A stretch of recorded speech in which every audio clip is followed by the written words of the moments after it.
Hello and welcome to the Talkin Yanks pregame show. Happy Labor Day, everyone.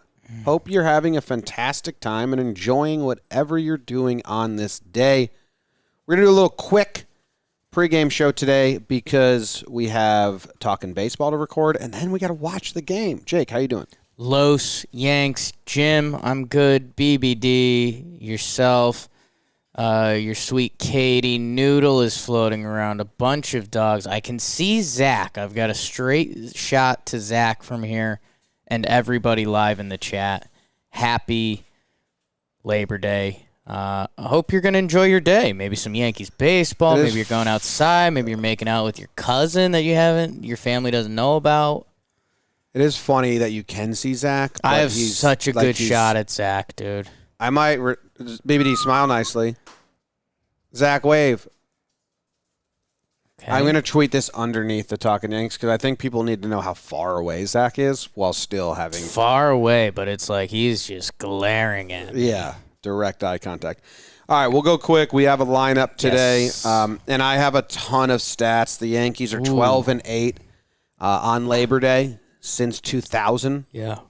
BBD, I think you're the first time you're hearing these numbers. 12-8. They've lost the first three. I told everyone else already. They lost they lost their last three. Last three Labor Days. 20, 19, 18, all losses. So they were 12-5? Yep. Yes. Yeah. And they won 17, 16, 15, DNP 14, 113. So they had won 4 of their last 4 Labor Day games. The Yankees are awful in day games this season. I believe they've played 80, which seems high to me, but I read that they're 30 and 50 in day games. 30 and 50 that seems in day way games. Too high. That's too high. Whatever it is, they have like a 400. They don't have a good day record. They have a 400 record in day games. Let me see if I can find it because someone posted it on the Reddit thread. They've won 20. They've won 20. They've lost 30. Okay. So they've played 20. They've played They've 50. Lost 30 of 20. They've lost 30 of 50. 30 They've 50. lost 30 of 50. They're bad in day games because they never play their best lineup, which brings us to the lineup. Oh, what a Sagi. They're facing a lefty. Hyunjin Ryu. We're facing Ryu. He's been struggling a little bit. He's got like a 7 ERA in his last 5 starts. Ryu... Noodle had to bounce over a cord there. That's the biggest dog in the world. Looked like it was all coming down for a second. Yeah. BBD was worried. That cord's very easy to get off that chair, and then the noodle can the noodle. I'm gonna start saying the noodle. The noodle can get around it. Anyway, Jake. Yes. I did a lot of stats while you were doing Wake and Jake, so I'm just full of knowledge right now. I know it. Yankees are bad in day games. They don't play their best lineup. They're going up against Ryu. He's been struggling lately. Mm-hmm. And what he's done to try to fix the struggles is Ryu in his last 2 starts has gone primarily to the fastball, like 55 to 60%, which is very different for him. He's a kitchen sink. I throw all pitches at all time, change up first, and I pitch backwards. So his last 2 starts, he's been fastball heavy. We'll see if he continues that today. Who will he be facing? Do you have the lineup in front of you? If not, he will be facing DJ LeMahieu at second base, Joey Gallo in left field batting second, Aaron Judge in right, and Carlos Stanton DHing batting cleanup, Anthony Rizzo at first, Gary Sanchez catching, hitting 6th, Gleyber Torres 7th at shortstop, Brett Gadden at 8th in center, and Gio DeGod Urshela hitting last and starting at third base for the first time in a while. Yeah, so the first thing of note is Gio is in there. He pinch hit yesterday. Gio's in, but that means Voigt's out. Voigt out. Against a lefty pitcher, you are playing Gardner, and at this point, Gallo versus a lefty over Voigt. I don't understand how that's possible. Yeah. How are you playing the struggling Gallo and Gardy, who we like Gardy, but in the right spots, over Voigt against a lefty? Yeah, and Gardy is 1 for 10 versus Ryu. Gallo is 1 for 6. So not a lot of success either way there. Yeah, man. I don't know. Stanton makes a nice catch yesterday. No, we can't even play the is he feeling effects from making one catch. I don't know. I mean, they'll drag and drop Voit, and if he gets a hit, they'll consider themselves geniuses. If he gets out, they'll say, well, we had a plan. It's on him. We had a plan. It doesn't make sense to not start Voit versus a lefty. And when there's two options that you can do. You can give Gallo a day. Right. You can just not play Gardner. And then he's your drag and drop off the bench. For defense late. Defense and speed. It makes no sense. I think it's just they're not going to sit Judge because you need to play him. You need to win. And I'm fine with that. And they want Stanton's bat in the lineup against the lefty because he hits them well. He hits everybody well. Good player. And if they wanted to sit Gallo, Stanton, they're not playing him in left field at Yankee Stadium. I think Stanton's dive made him an instant. We can't play him tomorrow, which is just pathetic. It should be a sign you can play a guy. Yeah, he did look bad on a couple plays after that. But yes. He took like two weird routes. Tough route. Yeah. So that's my thoughts on the lineup. My what to watch for is going to be Glaber. It's a Labor Day. It's Glaber Day. I know that you were all turned up about the play. Still am. I really didn't like him saying that he needed to re-grip because the field was wet, and then you can show the replay, and he literally never changes his grip once or even spins the ball or even looks at his hand or even makes any. And it's like, dude, don't throw a bullshit. Like, we're not dumb. You can't throw just fake. Just say, I need to make that play. I need to be better. But don't give us, I thought I was making sure the ball wasn't wet to check my grip. Smart. And then yes shows the replay, and there's just never any of that. Even if that were true, you kind of can't drop that. And if it's true, it has to be so true. Has to be because it's on video. Pouring rain. The wet thing. I know players, feel the ball differently in their hand, but to even mention any of that, it's unacceptable. It's unacceptable. Gio getting the start. That's kind of exciting. Actually, I'm going big AJ, big Aaron Judge. He had a bad series against the Orioles. Yeah, it's true. And it kind of, he's been so good of late. B, when Aaron Judge has a bad series, normally the numbers end up looking like, 1 for 10, but he had 3 walks and a sac fly. I think he was straight 1 for 13 or 1 for 14, no walks. So the Orioles pitchers came at him and they won. And Judgy, who had been so caliente for a little bit, probably got himself into the 2-hole for MVP. Kind of can't take the brakes off. So, big AJ, Labor Day, a lot of families watching, a lot of tipsy uncles. Speaking of 2-hole for MVP, Vladdy Jr. And the Blue Jays hitters are all hot. They got 5 hitters with like 9 OPSs or 1 dot in the last week. Simeon's hot, Vlad's hot, Teoscar I think is hot, and Bo Bichette all hitting the hell out of the ball. Per what I checked, so look out for that. 2 pitchers that have been struggling, Ryu and Taillon. Yeah. Taillon's been struggling his last 4 games. He got like a 7 ERA. Taillon, same situation. His fastball is what he throws a lot, but his curveball severely ticked down the last couple games. He just didn't have a feel for it. So I think you're looking for Taillon. 1, can he locate the fastball? Obviously, you need that. But then are the secondary pitches competitive at all? Like, if you're like a what to watch for Taillon. Because if they're not, and he has to rely on the fastball, this isn't really the team to do that. They just will mash. So hopefully we see a nice first pitch curve, first pitch change, because he has to pitch kind of backwards because that fastball is the out pitch. So, or be good. Yeah, need a nice start from Taillon. I think that's the formula. You need those pitches. Skip him a start. should be this start, but that's for the recap pupisode. I have these numbers on Taillon. I did a lot of research here. He's got a 3.36 ERA in home games. Okay. He has a 3.72 in day games, both better than their opposite away and night. Yeah. In day games at the stadium, he has a 2.24 ERA, 4 games, 20.1 innings pitched, only 5 earned runs. It's huge. So just lock him in for the win of all wins. The elements are in his favor.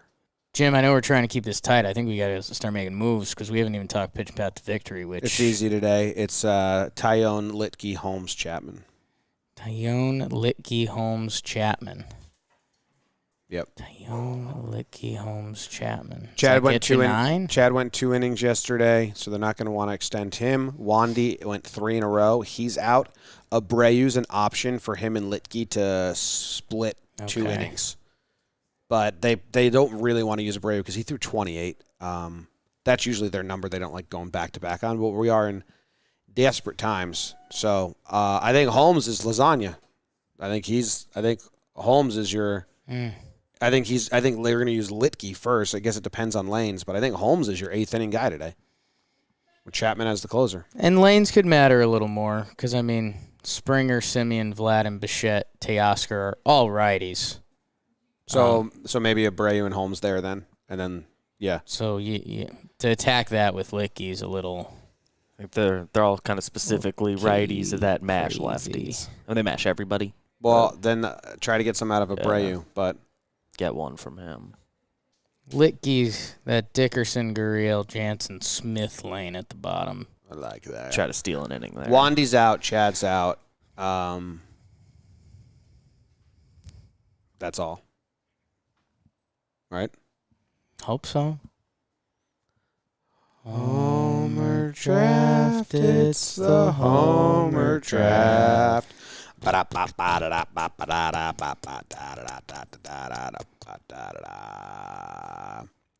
won. Yes. Gary hit 2 homers yesterday. I have 10 more than you on the season now, I believe. And do I have first pick? And the Homer draft is brought to us by, are you ready for this, Jake? Been waiting for this. It's brought to you by Topps. Breaking news in the digital collectibles world. Topps recently announced the upcoming release of the 2021 Topps MLB Inception NFT Collection. MLB Inception NFT Collection. Inspired by the popular Topps Inception baseball physical product, the striking officially licensed Topps MLB NFTs will be available on September 9th at 1 p.m. Is that Thursday? Exclusively on ToppsNFTs.com. What? Is the 9th? I think that's Thursday, yeah. Damn. Exclusively ToppsNFTs.com. The collection celebrates baseball's promising young stars from breakout rookies to veteran mainstays and also introduces New Beginnings, which is a set that celebrates both new and familiar faces in new places. Say you go to somewhere you've never been, you know, like Vacaville, and then while you're there, you see someone you knew. Okay. That would be you seeing a familiar face in a new place. I don't know how you were confused on it before that. I've been to Vacaville. You have? So that would just be... When did you go there? Same place, same face. When did you go there? October 11th, 1444. Your birthday? Yeah. Well, no, not in that life. Oh. When the sale goes live on the 9th, collectors will have the ability to purchase 5-card standard packs and 25-card premium packs via credit card with NFT card rarities ranging from common to legendary. Collection will include iconic top card designs, motion animations, facsimile. Is that how you say that? Facile me. I'm not looking at What? I'm not looking at the read, but I think What it's is it? facsimile. Facsimile? I've seen this word a bunch. I've never had to Yes, say it I'm out looking loud. at the read now. Facsimile. What's that word mean? It's similar to. Facsimile? Like I've used So it. not facsimile? Yeah. Digital relic content and more in bold artist designs. 2021 Topps MLB Inception NFT Collection. Available Thursday, September 9th, 1 p.m. Only at ToppsNFTs.com. All right, who's got first pick? So it's tricky because we did a double draft yesterday where I was the first pick for Saturday. You're the first pick. We'll just go by the order, whatever. And And you were what we had Sunday. scheduled. Yeah, you're the first pick. It's a 4-game set, so you have to keep that in mind, young Jake. It's Gary Sanchez. Jim, I did some research coming into this while you were jerking off in your laptop. Gary Sanchez has very good numbers versus Ryu. He is 4 for 10. 3 of those 4 are home runs. Gary has 4 hits off Ryu, 3 are homers, so my session was the same as yours. You're masturbating to your notes app? What else would I be doing? Okay. That's my first pick. I'm not going to go with Glaber. He's 1 for 12 off of Ryu. Not good. Voigt had good numbers off Ryu, so I was excited about that. Take him. He'll have an at-bat. No, with my first pick, I'll take Gallo. He homered recently. And it's a 4-game set. So that's kind of my pitch. Okay. And then I will take Judge because Ryu reminds me of that Judge homer when they were dressed like painters and they were playing in L.A. and when they were going playing against the Dodgers. I think about that a lot, too. Yeah. It's crazy he only has 1 off for you because that homer is so so powerful. It was and at Judge. Dodger Stadium and he was dressed like the painter and it was like a majestic home run. And was that like the 100th of his career or something? I feel like it was some sort of another milestone plot homer twist. too. Maybe Gary's in the same Maybe he's series. wearing a nice was the hat. 100th. He's wearing a Yankee hat. Under it. Oh. So I'm taking those guys, Judge and Gallo. I think what I'm going to do, because he's on my shit list, and like you mentioned with Labor Day, if I don't take Glaber today, what am I doing? And he could be benched by the end of the series, so Glaber Torres. Interesting pick. I think he's going to be swinging for it. Oh, for He's sure. going to want to make up for everyone being... the last time Glaber was on the back page and all the pressure was on him, he actually turned it around with like a hot stretch, which is frustrating. What do you think the over-under is today? I think it's 10.5. 2 struggling pitchers, 2 offense. The Yankees put up 7 yesterday. Blue Jays have been putting up a ton of runs. Yankees bullpen is not in great shape. I think it's 10.5. I think it's 10, but I think I saw that before because I'm a big sports gambler when I'm in New Jersey. Oh, what is it, Booty? It's 10, but I think it was 9.5 during Wake and Jake. Because I made a mental note of it. I'm going up. I think this is going to be a slugfest. You caught me and you saved me from myself. I'm a hazard to myself. I think I'm going to go under. I think it's going to be day game. I think there will be a part of this game when, like, shadows come into play. It'll be, like, 3-1, and we're like, oh, the shadows are great. We're on it. We're both on a heater. We're 4 for our last 4. We're both on a heater, so. We got the Orioles games. Any premonitions? Man, I like your Gallo pick. You do? I do. Premonition. God, Gio's back. It would be nice if he did something cool. Do you like that? A nice play by Gio to open it up. Be interesting. Rizzo with a big day? Rizzo with a 3-hit day. Okay. What's your premonition? It's more of a manifestation. Ah.